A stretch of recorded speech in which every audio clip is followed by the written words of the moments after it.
Are you an indie podcast or content creator looking to reach a wider audience? Look no further. Introducing Podcastic, the ultimate podcast network designed exclusively for indie creators like you. At Podcastic, we believe in the power of unique voices and fresh perspectives. We're here to amplify your passion and creativity, connecting you with a growing community of engaged listeners who crave original content. Podcastic is more than just a platform. It's a support system built for indie podcasters, offering a range of resources to help you succeed. From tailored promotional campaigns to professional production assistance, we're here to help you shine. Our intuitive platform makes it easy for you to be seen and heard. We do all the heavy lifting for you.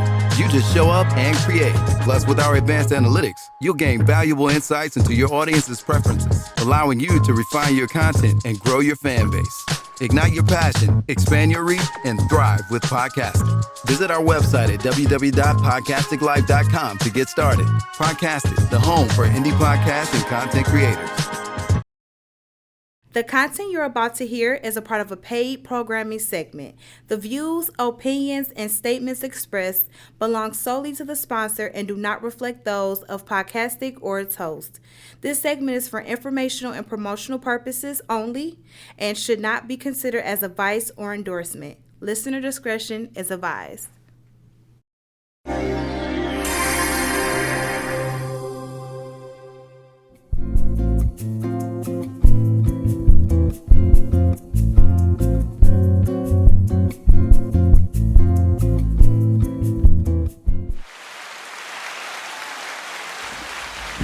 Good day, good people. Super excited to have this opportunity to spend today with you. I am Dr. Hetheru, and welcome to another purpose-filled episode of Lessons for the Journey, produced by Podcastic and Your Inspired Journey, live every Friday at 12 noon here on Facebook and YouTube. I am excited to have in the studio with me my co-host, motivational healer, Seba. And every episode, we explore, realign women's wellness, our spiritual insights, healthy relationships, and real-life journey lessons.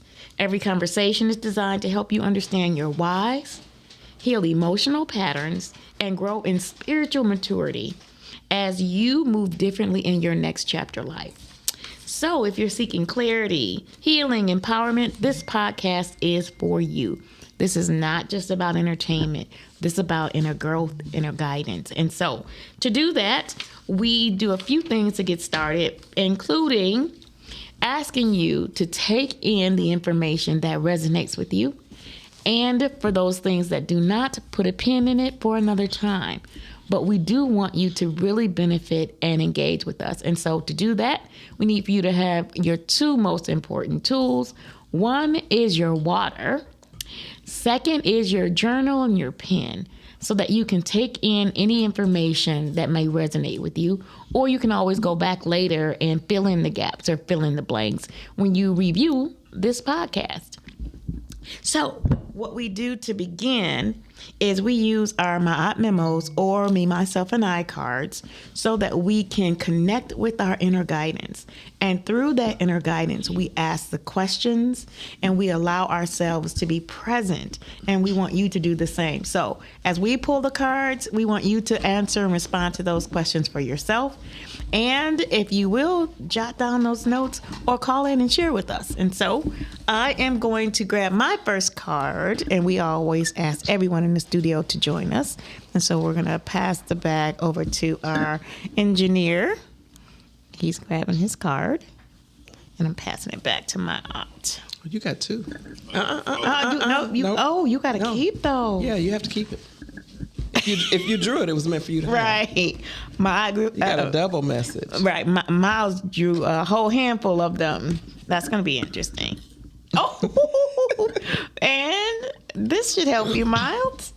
My memo says, all questions have an answer.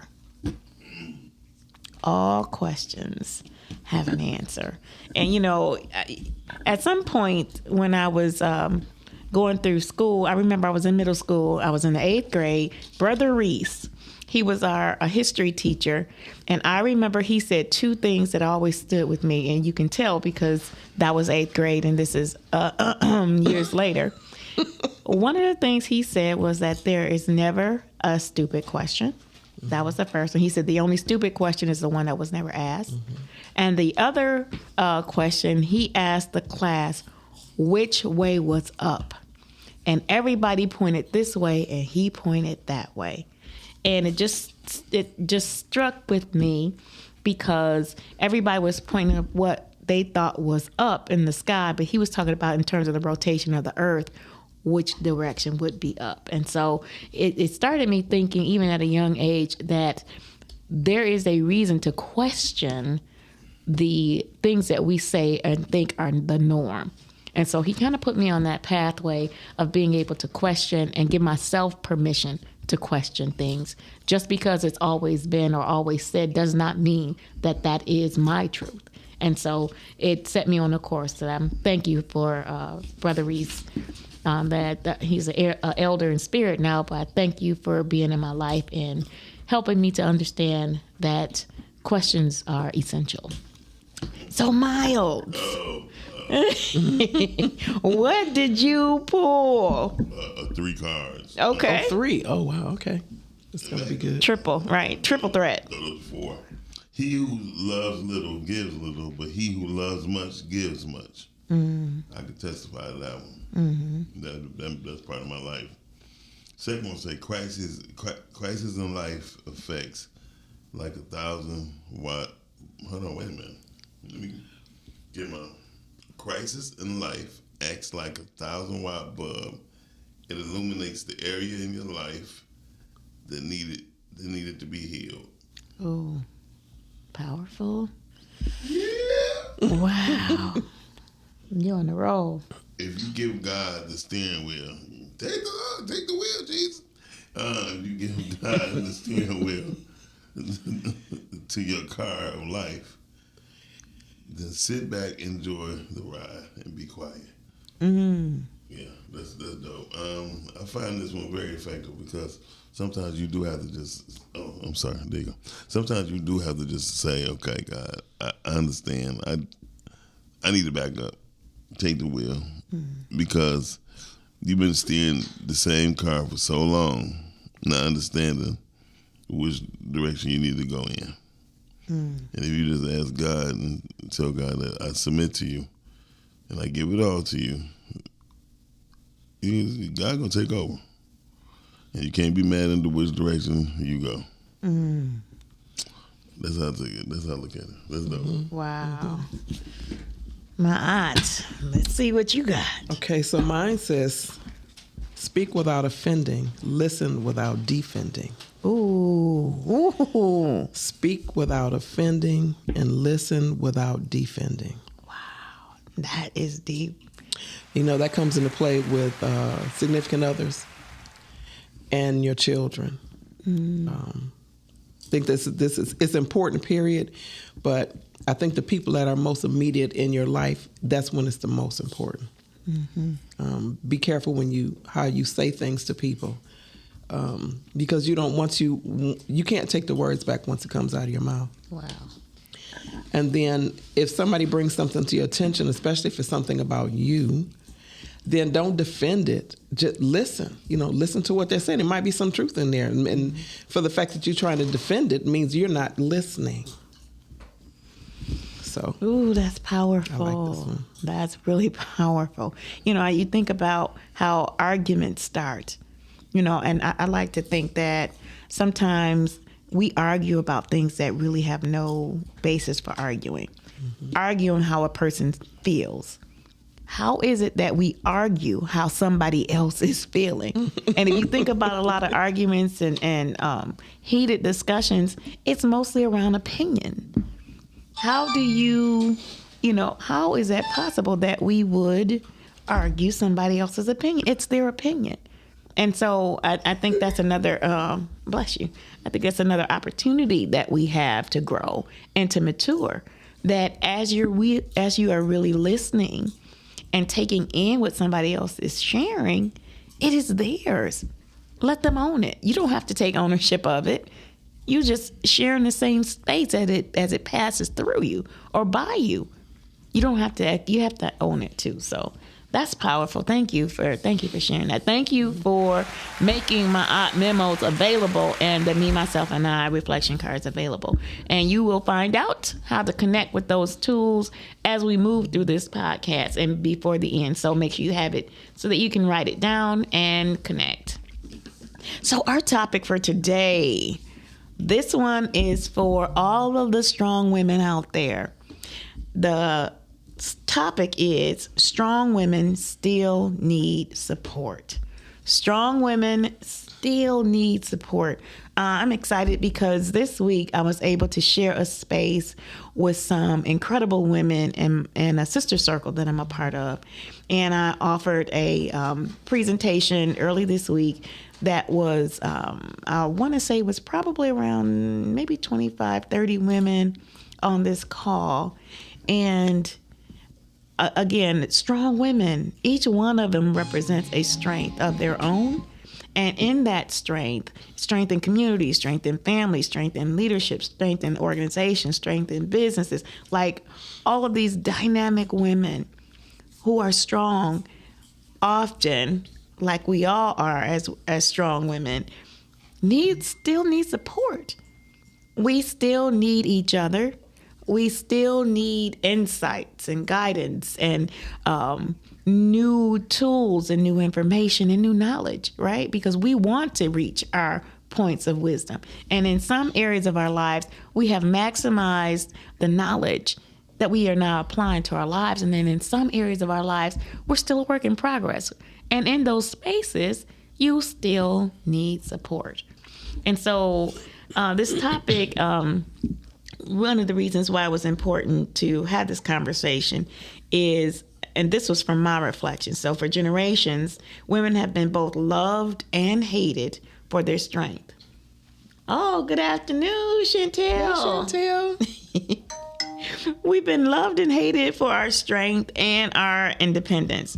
But today, women must find balance and communicate their needs authentically without believing they will appear weak, misused, or live without love. Our reflection is about identifying strengths and communicating our softness to open the doors to love and be understood, not just understood. And so we often use strength as a shield. In this episode, we examine how independence, resilience, and self-reliance can block intimacy, rest, and receiving.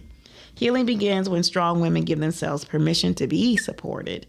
We need to be better at defining what that looks like and the imaginary and the known boundaries we set for real support, because we do and we can set those imaginary boundaries. And so I'm going to ask Ma'at if you'll jump in for the overview.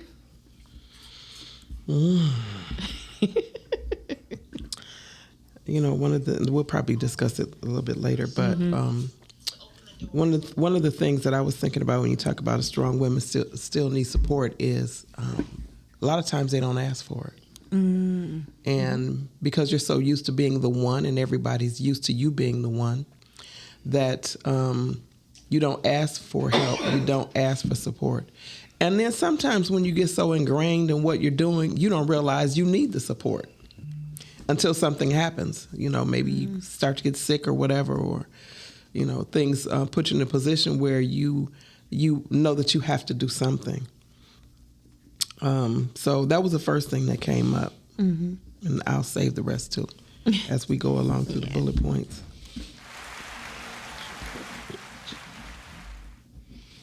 So, a strong woman is really an archetype. It's an archetype that often describes or are held by expectations and perceptions. The most significant misunderstanding includes her resilience for invincibility, or her independence for a lack of need for connection or resources. In reality, strong women are not emotionalists or superhuman. They are human beings who operate with high emotional intelligence and resilience. We often, out of necessity, and who still require support to avoid burnout, practice isolation, and experience loneliness. Those things still happen to us, even though the perception is that these are things that we don't need, or that's not a high priority on our list of engagement. And it is a misnomer. Let me tell you that for sure. And so some of the content that we're going to talk about comes from Psychology Today, Empower Coaching, and they kind of share some of these ideas about the myths and the actual needs of strong women. And so we're going to get into the first question. I'm going to encourage our viewers or listeners to call in at 810-560-0658 to share your thoughts and comments on this really important topic. And if you find yourself being that archetype of the strong woman, what that looks like to you. So tune in, tap in, give us some feedback on what it looks like for you and what you've gone through, or if you know of that archetype and how other women are navigating it. So question number 1, Ma, do you mind taking that one? 5 myths about strong women.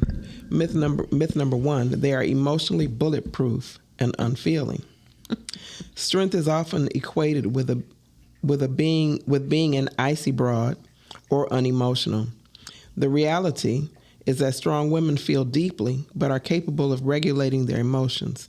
They are not robots. They simply choose how to respond to emotional situations. So what are your thoughts about that? Emotionally bulletproof and unfeeling.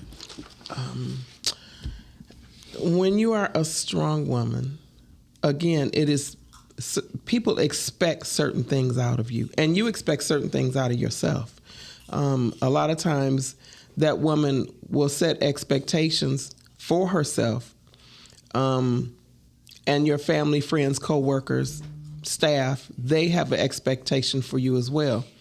And, when you have all these balls in the air, it's easy to be unbalanced because you're so focused. You have to have these things done. You got timelines, deadlines. People are depending on you, and you don't have the luxury of tapping into emotions like you would want to. Strong women are put in what we call masculine energy, and which is the exact opposite of our nature, which is the feminine energy. But you have to be able to balance the two.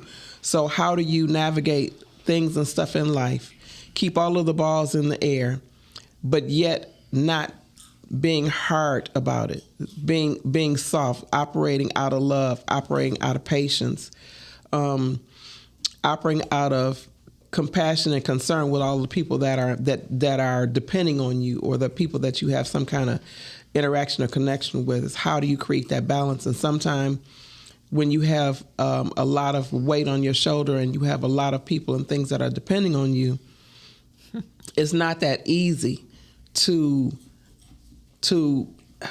come out, step out of that. What do they call it? Step out of that. Step out of those. I'll just say step out of those shoes. And when you get home, do you have a way to deflate? Do you have a way to balance that energy out so that you're not excessively in the masculine energy and so hard that people can't come to you, and that you respond in an aggressive manner? Like, creating that healthy balance is really important. And sometimes, strong women get put into positions and they don't want to be put in the position, didn't get asked to put in it. When you're a mother, a grandmother, you're in it, whether you like it or not. So learning how to keep that healthy balance on top of loving yourself in the midst of that. Because we have to take care of ourselves, and a lot of times we don't. We put us on the back burner. Mm-hmm, for sure. And so when you think about being emotionally bulletproof, I think about like, you should be able to deflect sharp and harsh words that come at you. Oh, you're just a B. And, these kinds of terms that come along with seeing a woman who has presence, who is in leadership and has to make really tough decisions. It's like those words don't penetrate you you're going to exude it because that's who you are, and you don't care that, you know, people throw the darts at you, and you don't care that people talk about you and make fun of you behind your back, and you're not supposed to care about those things. But again, another misnomer. It is very much that people have sensitivities, because your underlying goal as a strong woman is to move a process, move an organization, move a family, move a relationship through a course. It is not just to hold it and hold it still, it's to keep it moving, to keep progressing. And you know, you can get a bad rep for that. You can get targeted for that. If you think about even the last presidential race, there was clearly a strong woman candidate in that position of the race. And there was a lot more negative, or there was lots, I should say, there are not more, but there was negative darts that were thrown. The fact that she wore pants. Like, I mean, just, you know, all of these negative things. And imagine that it's not just a small group of people. You are on display for people to make these comments, whether they're making fun or whether they are agreeing or disagreeing. You are front and center, and you take in a lot of energy, whether it's positive and negative. And if you are not mature and, you know, and spiritually aware, you may not be able to take that energy and turn it into something positive. It can get heavy. And so I want to encourage us all to be careful and be mindful of the words that we say and the energy that we send out to strong women. And so I think that's an important way to look at feeling like somebody is bulletproof, or that they don't feel the same emotions that most people do. Just because they're able to put it to the side doesn't mean that it didn't affect them. Mm-hmm. And so I think that's important in this process. And so that was myth number one. That was strong women are emotionally bulletproof or unfeeling. So myth number two, they don't need help or support. Big myth. The superwoman myth suggests that because she's independent, she can do everything alone, which is not true. This leads to burnout. Strong women need to be able to ask for help, delegate, and depend on others without feeling weak. That is the reality for a strong woman, that she is not doing it alone. There is support and help that is sometimes behind the scenes. And there are strong women who intentionally like to be behind the scenes. They don't want to draw any attention to them, but they are moving and managing and organizing and operating. They just don't want to be seen because they don't want to be up front often because of the targeting of the strong figure that is out front. You know, she becomes the target for the negative and the positive. And so some women like to often step back to avoid that particular part of the leadership or the strength that she is showing. And so, again, we fight burnout. Strong women need to be able to ask for help. So that means there should be an environment created for her to ask for help. And that's why I think even now that sister circles and your tribe is so important, because you get to focus and center yourself in that space. And they're growing every day. The tribe, the idea of sister circles and tribes are growing every day. Support groups around whatever the concerns that women, people also, but in this instance, women are facing. And so it is not just a local phenomenon. It is not just a trend that's setting. It is actually an energy that has been set in motion. And I remember first becoming aware of it, of these circles of women that are moving globally around. It was a book called The Millionth Circle. The Millionth Circle. It's actually a global movement of women coming together, whether it's a sister circle, a network, a support group. Women all around the world are coming together, whether it's an ancestral group, an elder group, a council. women around the world are and have been coming together in a more organized, supportive way, so that the work for the strong woman, the work of community, the work of motherhood and grandmothers and leaders, that there is a space, a safe space where that energy can continue to circulate. And so it's not something that's isolated or a temporary phenomenon. It is a movement. And so if you're being drawn into that movement and you're being drawn to particular circles, this is one of the reasons why it is an energetic field of change that is moving, so that we can do more, so that we can help to grow and expand our world, our network, our resources, and that feminine energy, seeking wholeness and balance, not isolation and not judgment. And so I think that's a really important part of the myth, that that the superwoman is isolated and singular. She is not. She has a tribe. Your thoughts on that, Ma? Asking for help is important. And I would encourage people who have a strong woman in their life, as we're saying, don't assume that she doesn't need help. People rely on that strong woman for whatever it is that they want or whatever it is they need. But are you compassionate enough to look at her and say, "Oh, she looks tired.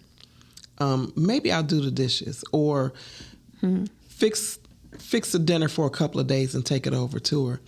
I'll watch the kids so she can sleep. There are many ways, everybody pitch in $10 a piece and get her a massage. There are many ways that you can help to support the strong woman, because the more support she gets, the stronger she gets, and the more that she can assist everyone who she's entitled to or commissioned to assist, whether it's your mother, your grandmother, your sister, your boss, your coworker, your neighbor. It doesn't make any difference who it is. That woman needs some assistance on some level. And so it's really important to empower her to continue doing what she's doing, so she can continue to do what she's doing for you and all those that are involved in her. Now, on the flip side, she needs to be open to the support, because when you've done it for so long, nobody can do it like I do, and they're not going to do it right. All of that sets in, and so sometimes you think, okay, well, I have to do this, or the whole world and everything's going to fall apart. Allow yourself the grace, allow yourself the self-love to love on yourself and be loved on by other people. All of those things help to support and empower you. Another thing that's really important is, as you say, your tribe, or finding that circle of people, whoever it is, whether it's men or women, women who are around your age or who do the same thing you do, whether it's in business or if it's a particular kind of group that you're in. It's important to have that circle of people around you that you all can support and energize each other, bounce off ideas, and they can say, look, you've been grinding for 6 days in a row. You need to stop. You need to get some rest. Take yourself out to dinner. Just stop. The world's going to keep on going. I promise you that. The world will keep going. No, nobody's going to do what you do the way that you do it, but they can do the best that they can. But allow yourself and give yourself grace and love on yourself, and pay enough attention to yourself to know that you need the help, and then ask for it. That's so important. Thank you for that. The third myth. You want to take number 3? Okay, the third myth is that they must work harder than men to prove themselves. Many women believe that they need to work longer hours to be taken seriously, equating work-life imbalance with success.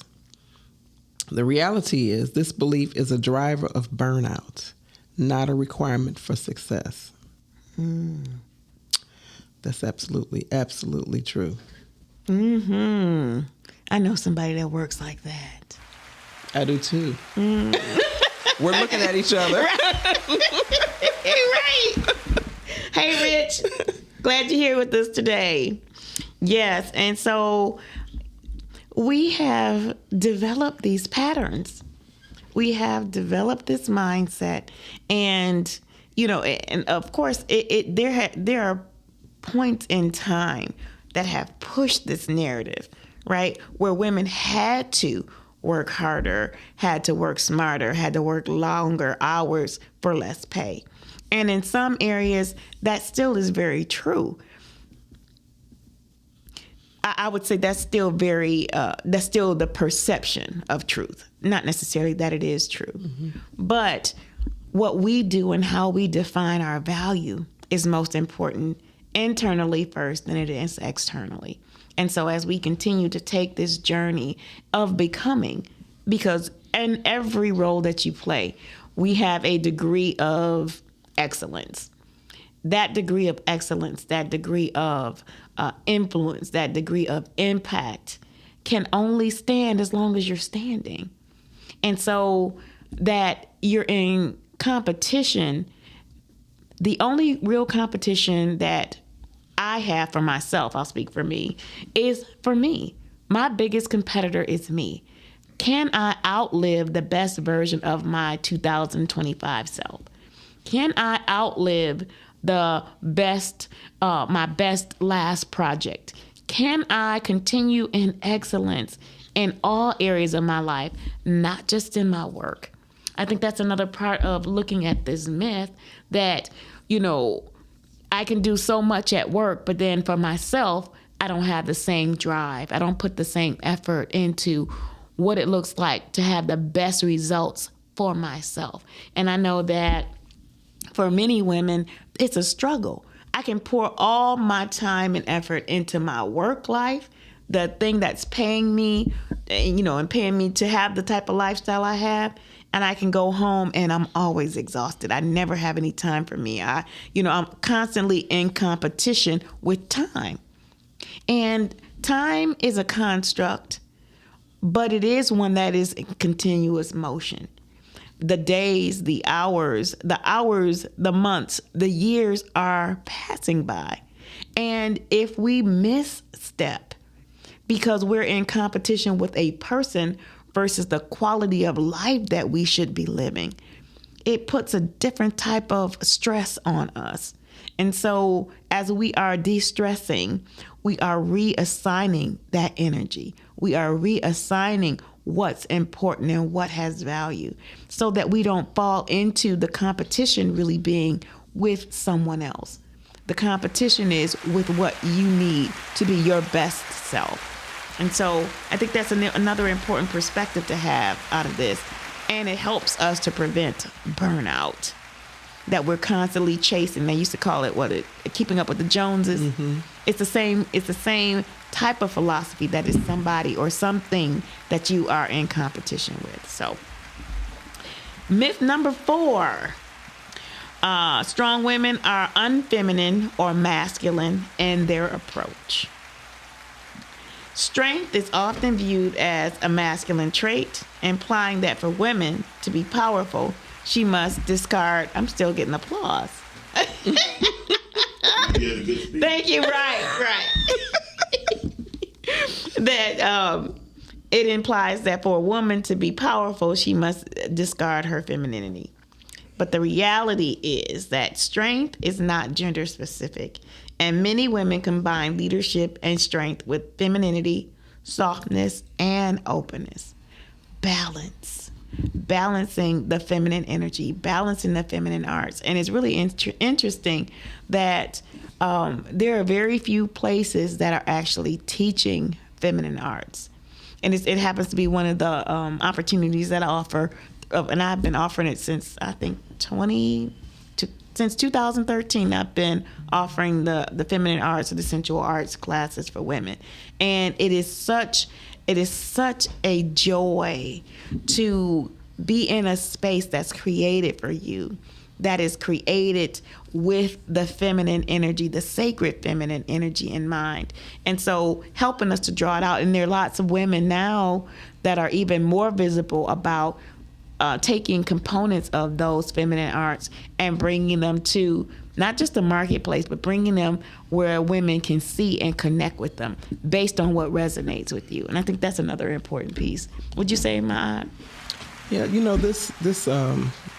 this reminds me of two things. One, I had a customer, and he was telling me about his wife. She was like a supervisor at the factory. Mm-hmm. And she had a softness about her. You know, she just had a very soft, mild, almost meek demeanor that you wouldn't think would go along with that role, you know. Mm-hmm. And he said that everybody loved her.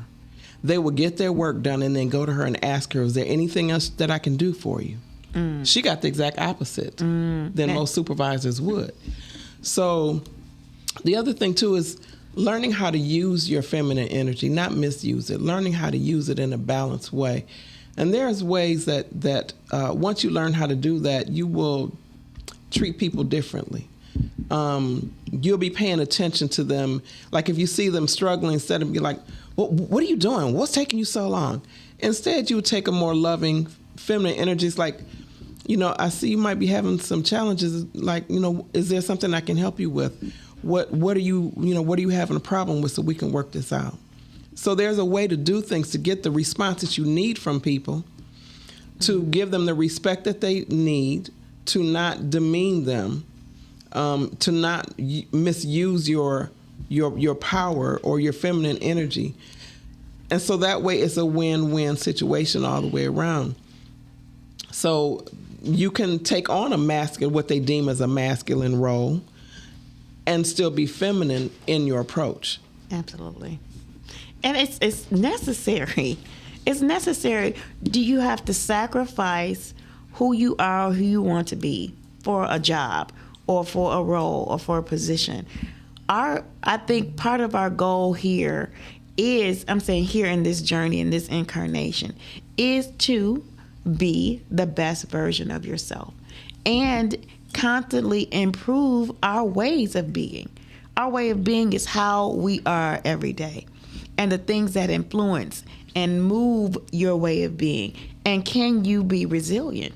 Can you be the best authentic version of yourself?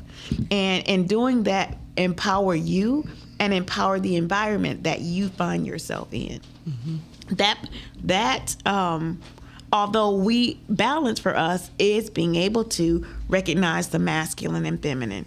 So not just the emotional, but the logical, right? But the practical, and being able to do that with balance, to do that with honesty, to do that and live that as a way of being.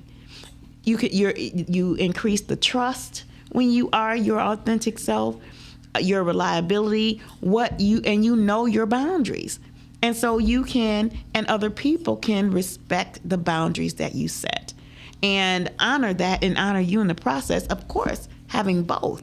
You are the best of both, just like you're the best of a physical being and a spiritual being. Honor the best of you. It's one you.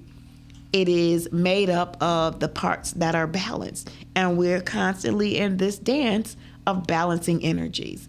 And so it's important that we get better and more attuned to that balance. And so this is one of the ways that we do it, is in the way that we approach life and the way that we approach situations and how we solve problems, because that's part of our journey here too. Mm-hmm.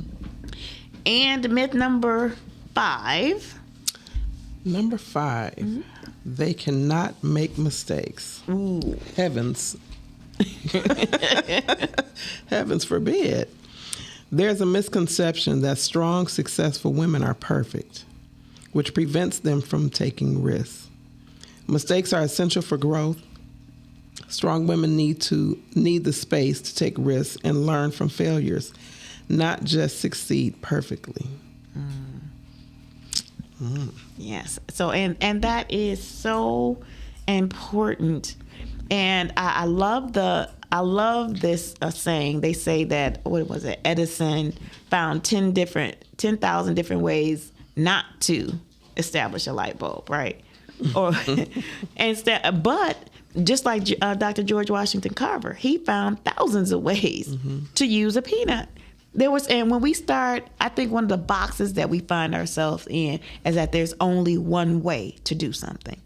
There's more than one way to be right. There's more than one way to follow a path. There's more than one way to be. And it based on a situation or the circumstance that's in front of you, you choose the path that's least resistance. You choose the path that may be right for you at that moment.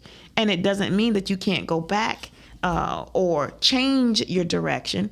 It does open up the possibilities. And so how you see failure, if you see it as final, if you see it as lacking the education or lacking the process, I think that does more harm than good. So being able to take missteps, take the risk, try, right? If you never try, that's a bigger failure than the fear of it itself. So be careful, be mindful that it is okay for you to take risks, take new steps, take new investments, try new things. And if you look at it as failure, it becomes a failure. If you look at it as life lessons, it then becomes your lesson and your blessing. So I like to think that that is the position that we are in as strong women and spiritually aware and mature people. So I'm going to ask you to call in if you have some thoughts or questions on the strong woman today. If you know one, and if you know that these myths are true or you can prove them false because of your strong woman, give us a call at 810-560-0658. Give us a call or tap into our chat box and let us know about your strong woman or if you are that strong woman. And so we're going to move into this next segment around what are common supports that strong women really need. You want to try number one, Mott? Okay, number one is emotionally validation. They need validation and safety. To be heard, not fixed. They need partners and friends who listen to them without trying to solve their problems. The second one is emotional safety. They need to know that they can be vulnerable, angry, or sad without being judged or devalued. And number three is appreciation. They need to feel seen and recognized for their efforts rather than taking their strength for granted. Absolutely. Have you seen any examples of that? I have. So the first thing I thought about for the one, emotional safety, they need to know they can be vulnerable, angry, sad without being judged or devalued. This is where your circle comes in. This is where your tribe comes in, or somebody that you can talk to. Because when you're a strong woman and you have all of these balls in the air that you have to struggle, your plate gets full faster than most people. Your tolerance lowers. Your energy level lowers. You absorb everybody's stuff. If you're in a position of leadership, they come to you with their complaints, concerns. You have to absorb that. You have to deal with it. You have to resolve it. Same thing with the family.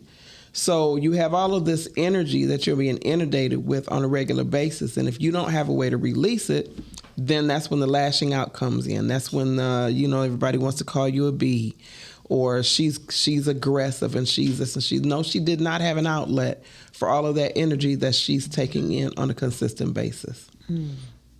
To be heard, not fixed. Again, this is where your tribe or your friends come in, just to let you just vent.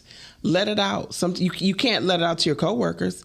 You can't let it out to your significant other. You can't let it out to your children necessarily. There are some things that you can share with people, and then there's some things that you can't.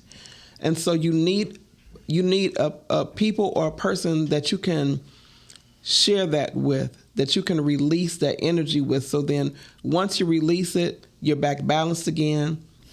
You can approach whatever the situation is that you're dealing with, family, friends, coworkers, staff, in a more balanced and harmonious way.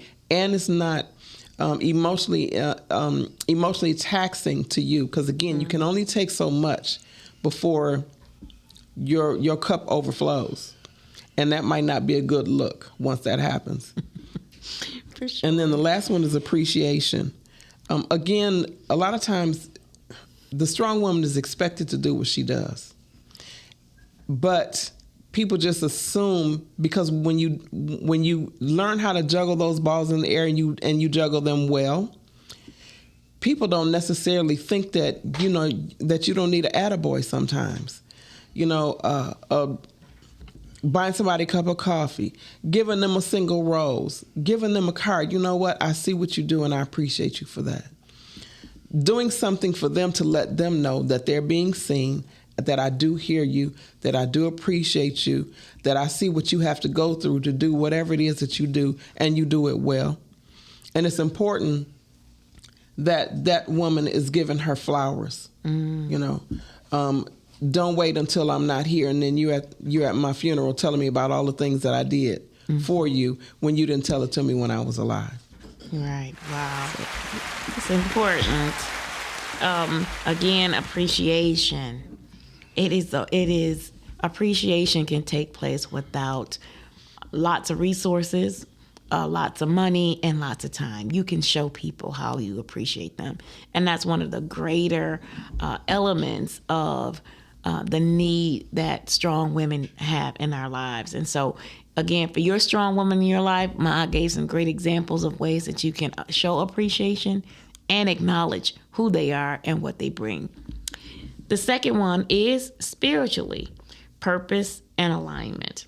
Higher purpose, a sense of meaning that extends beyond their daily tasks. And again, this is what strong women really need. Space for self-care. Time to reconnect with their inner selves, whether through meditation, nature, or reflection.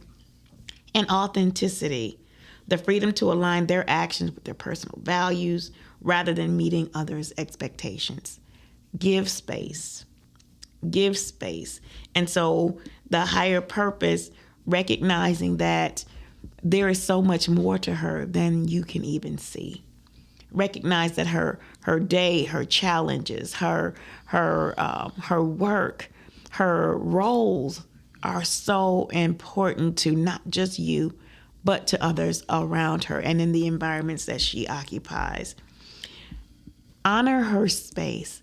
If she's asking for space, if you know she needs a space when she comes in either the office or she comes in the house or she comes into your circle, give her the space. Before you start in with venting and complaining on your end of what is right or what is not right, what is good and what is not good, give her some space.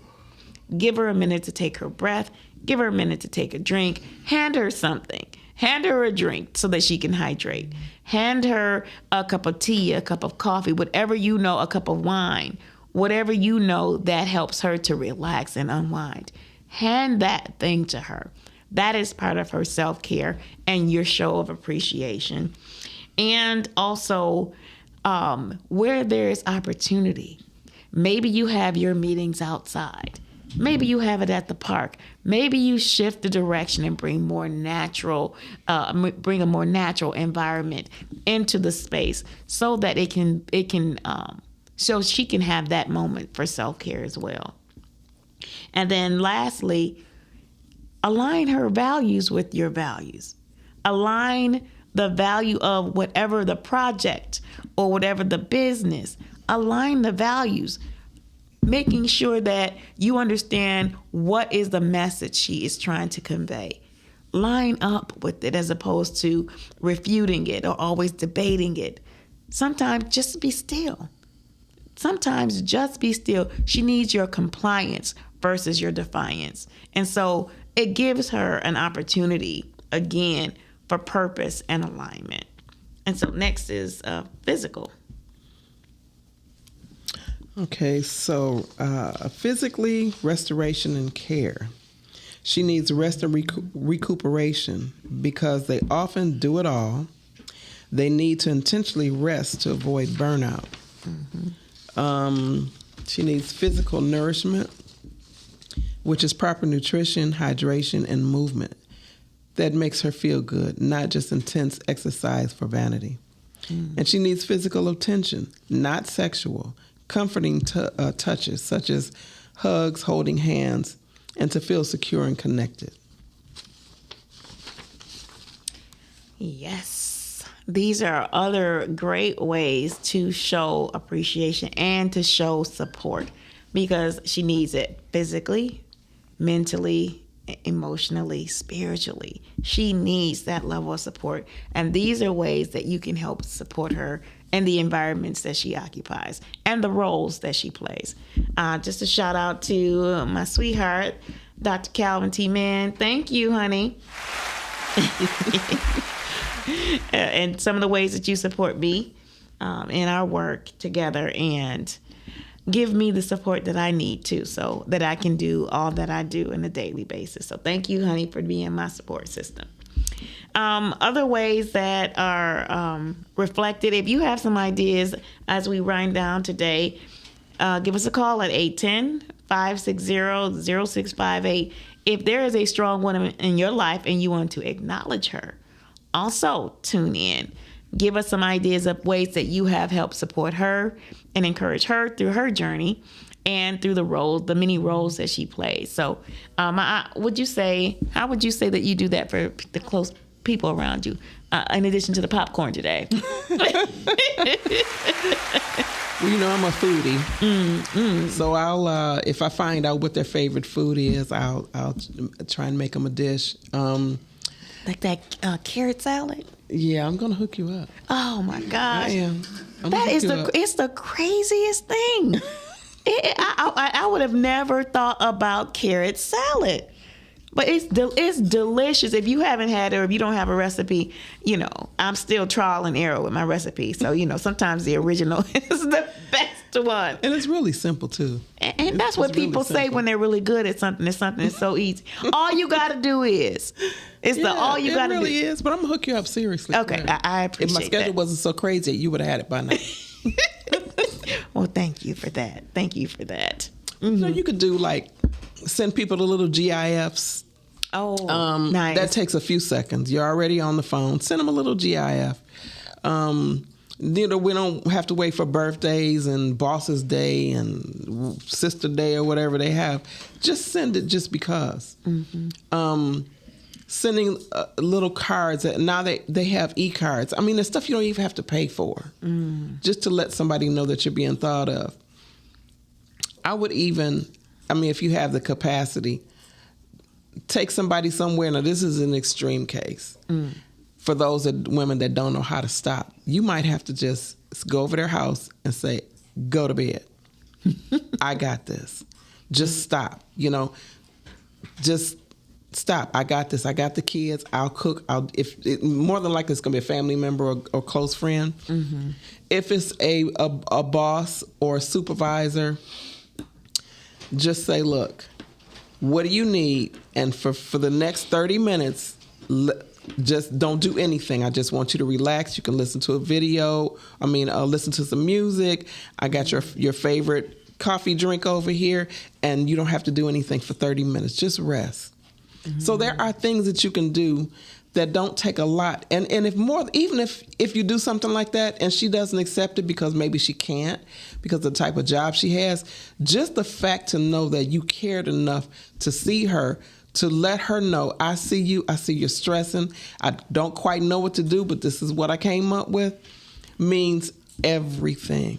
It does. So strong women, even though it seems like it takes a lot for them, it really doesn't.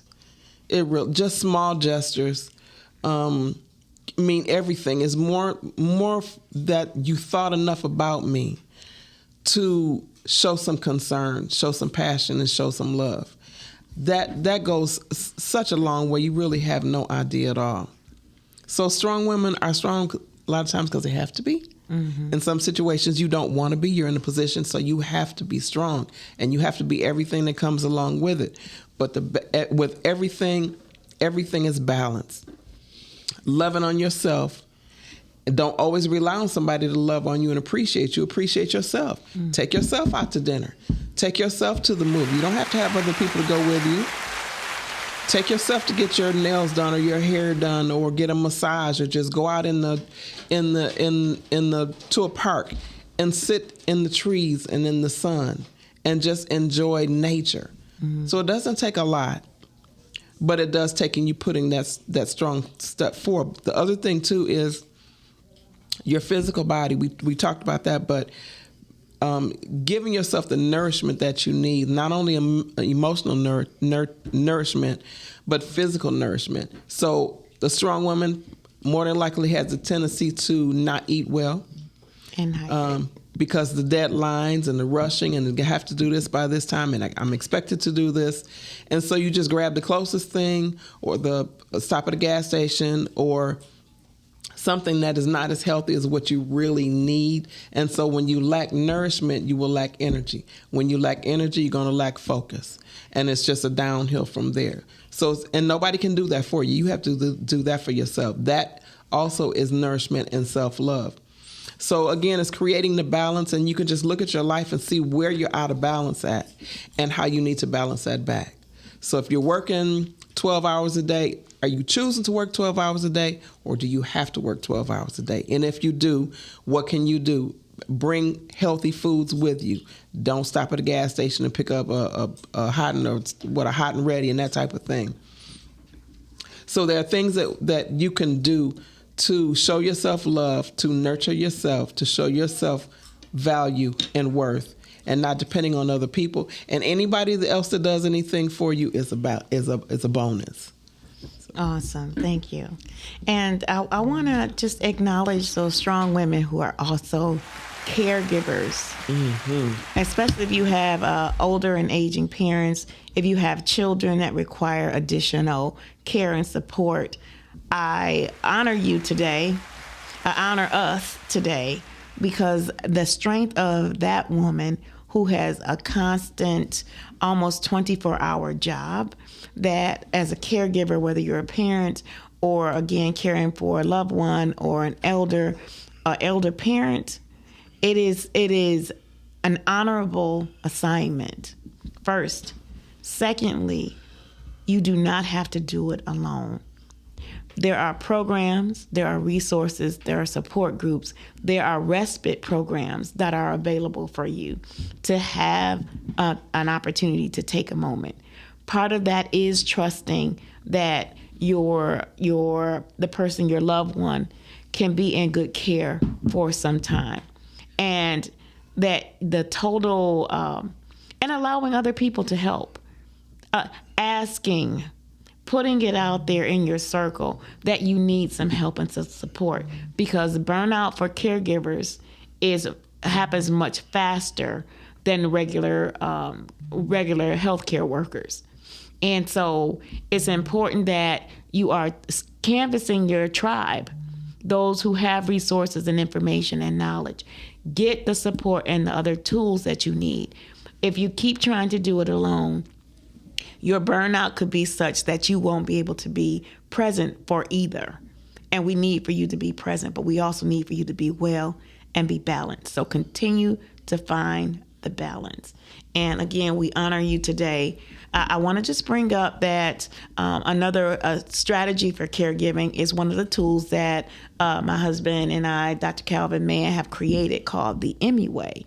We have created and we have engineered a process that we have put in an ebook that will be helpful, especially for parents, grandparents, teachers, administrators, youth practitioners, anybody that's working with our young people, and especially our boys that have recognized that there has to be another way.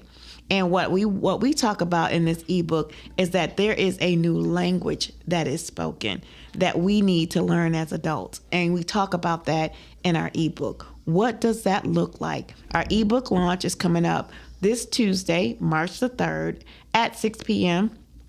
We will have the link connected to the video so that if you want to register and get your copy of the ebook ahead of everyone else, it will be released and available for those who are attending our ebook launch this Tuesday, March the 3rd at 6 p.m. So stay tuned. You'll find the information on Facebook. We'll have it again also in our Lessons for the Journey video, the link to register.